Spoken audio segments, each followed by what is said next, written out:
tulad ng pagdating ni Kristo, ng ating Panginoon. Hindi natin alam kung kailan siya darating sa ating buhay. Pero anong ginagawa po ng mga nilikha?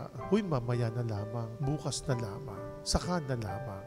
Ibig sabihin nung bukas na lang, saka na lamang, hindi sila gumagawa. Kaya sabi ng ating Panginoon, makipag-ugnayan naman kayo lagi sa akin. Magdasal naman kayo sa akin. Dalawin naman ninyo ako sa simbahan.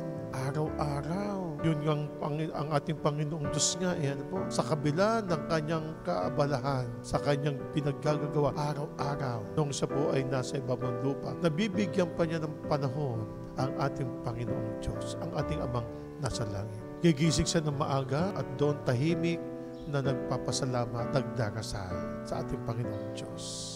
Sabi ng kanyang mga kasamahan, hinahanap po kayo ng mga tao. Kinakailangan ko din namang lumapit sa Ama. Dahil ang paglapit natin sa Ama, ang paglapit natin sa pagdarasal, ito yung paghingi natin ng lakas. Ang tayo'y mabigyan ng Diyos ng lakas sa darating na mga oras. Upang sa gayon, maunawaan natin, maintindihan natin kung ano ang ibibigay sa ating lakas. Ano yung lakas na ito ng ating pananampalataya? Kung bagay, kamustahin natin, ano na ba ang lagay ko sa aking iniipon na na bahay doon sa langit?